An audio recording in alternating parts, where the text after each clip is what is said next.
Bismillahirrahmanirrahim. Every soul will taste death, not as a metaphor, not as a distant idea, but as a real, unavoidable moment that arrives exactly on time. There is no delay, no early arrival, no negotiation. The moment of death is written long before a person is born.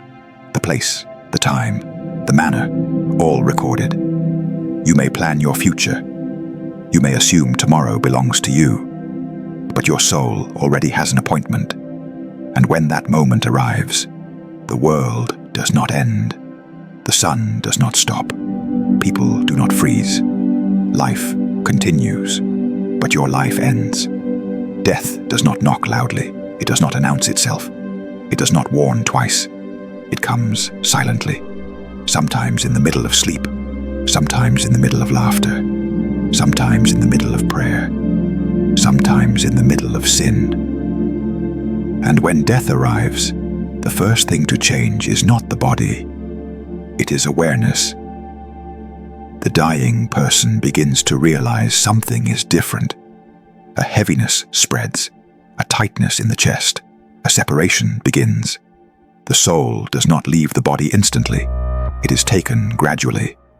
At first, the hands weaken, the legs grow cold, the breath becomes uneven. The person may still hear, still see, still understand, but control is slipping away. This is when reality becomes sharper than it has ever been. The veils that distracted you your entire life begin to lift. The heart becomes fully awake, and suddenly, everything you ignored feels urgent. The dying person begins to see what others cannot. Angels, not symbols, not imagination, not dreams, real beings. For the believer, angels of mercy descend from the heavens. Their faces are radiant, their presence is calm, their scent is gentle. They do not rush, they do not shout. They sit near the dying person, they speak softly, they say words of reassurance. They call the soul with kindness.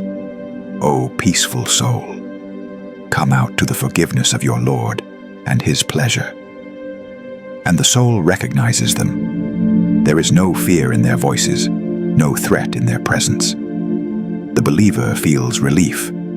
A strange calm spreads through the body. Even though the body is weakening, the soul feels light. The soul begins to loosen from the body, the way water flows from a vessel.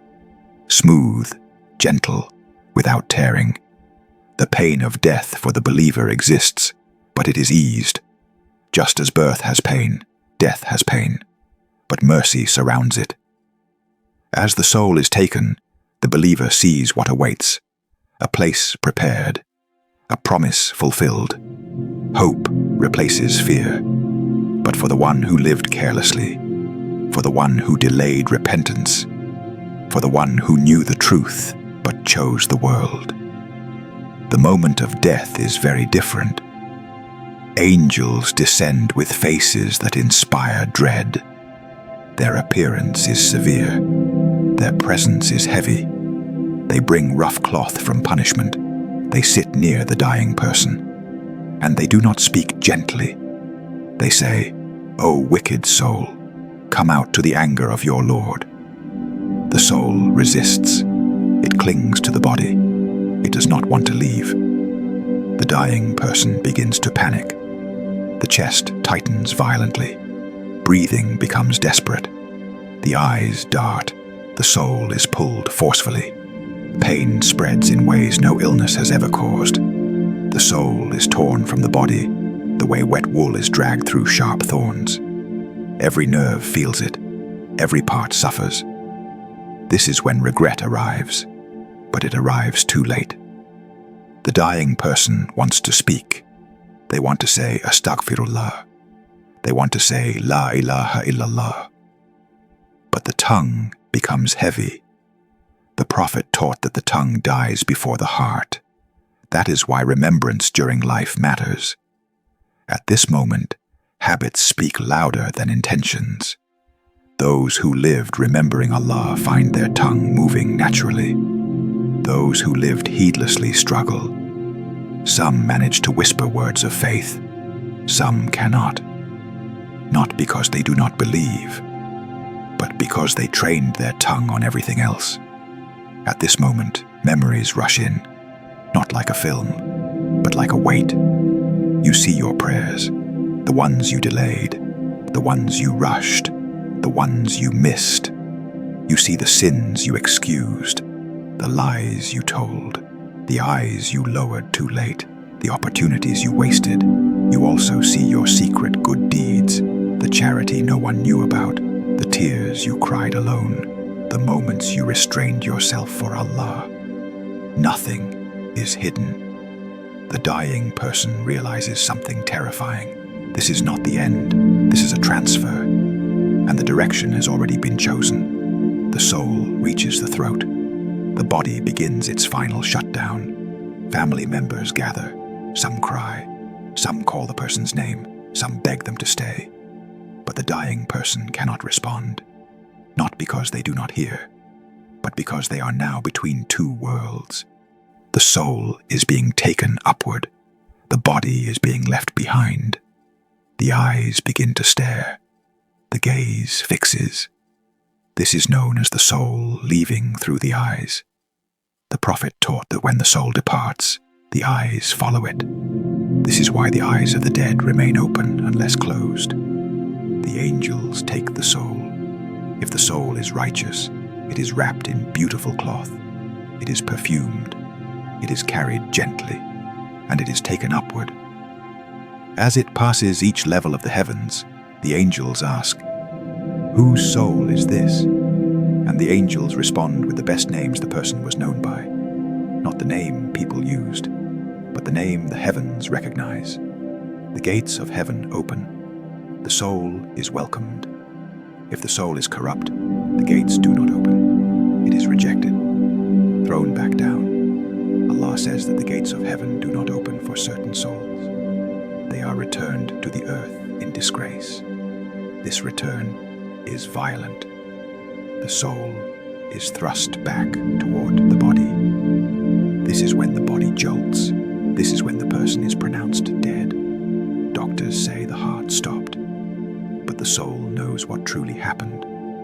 At that moment, the dead person hears footsteps, not of angels, but of people leaving, their family, their friends, their loved ones. They hear the door close. They hear voices fade. They hear life moving on. And the realization hits harder than any pain. You have been left behind. Your body lies still. Your soul is fully conscious. And you now understand something clearly. Everything you chased, stayed.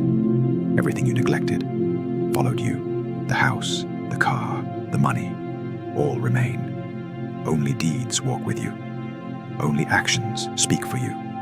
Only intentions testify. Death does not care about age, young or old, healthy or sick, prepared or careless. It takes everyone the same way.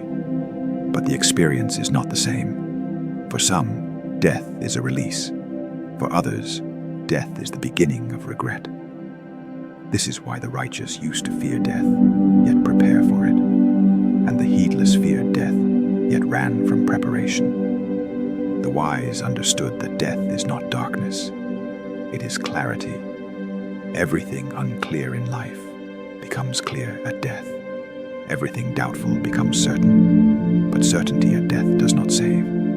Only certainty before death does. The moment of death is the final exam. No retakes, no excuses, no extensions, just truth. And every soul will face it alone. No parent can help. No child can delay it. No friend can intervene. When the soul is taken, the book is closed. No more good deeds can be added. No more repentance can be accepted. No more intentions can be corrected. The pen is lifted. This is why the intelligent person prepares. Not with despair, but with awareness. Because death does not ask if you are ready. It only asks if you are recorded. And the record is already sealed. O soul that is listening, one day this will be you. One day This voice will be describing your moment. One day, you will hear what others cannot. One day, your soul will be called. How it is called depends on how you lived. May Allah make our final moments easy. May He allow our tongues to remember Him. May He send the angels of mercy to us. May He allow our souls to leave gently. And may our last words be words of truth. Because the moment of death is not a story. It is a certainty. And it is closer than we think.